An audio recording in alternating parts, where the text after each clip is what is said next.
Good morning. Today's video guys, magluluto po tayo guys ng saging na rebusao. So tara guys, ito na guys, babalatan natin guys.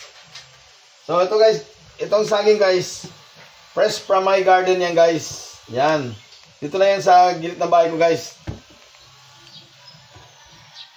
Yan.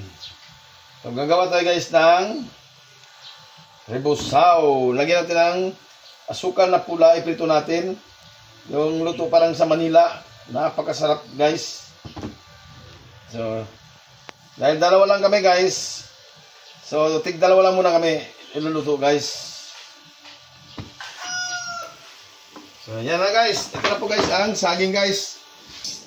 Nandiyan lang ka lang guys. Magpainit na tayo guys ng kawali.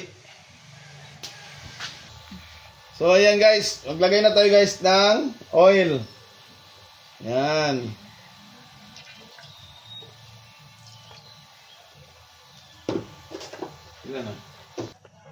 So ayan guys, mainit na po guys ang oil. Lagyan na natin guys yung saging. Tapos guys, lagyan na natin guys yan ng sugar. Ayan. Ikutin natin guys para didikit yung sugar dyan sa laman niya.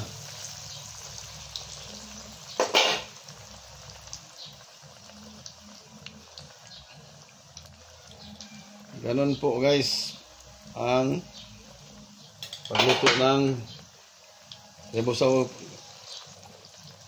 pareho sa Manila. Yan, didikit yan ngayon yung sukar. Yan guys.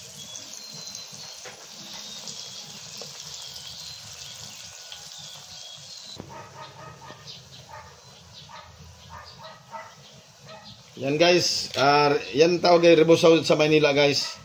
Nilalagyan ng asukar.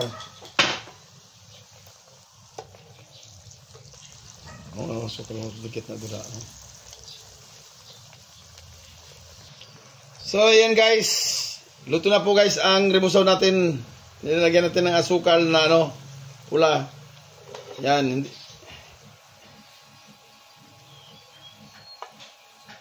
Yan, sapa. Ang sarap talaga nito guys.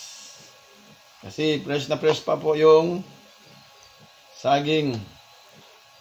Galing sa farm ko. Yan.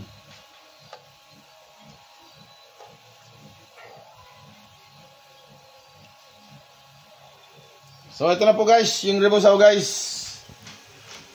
Banana rebusao. Okay guys, bye bye. Thank you for watching.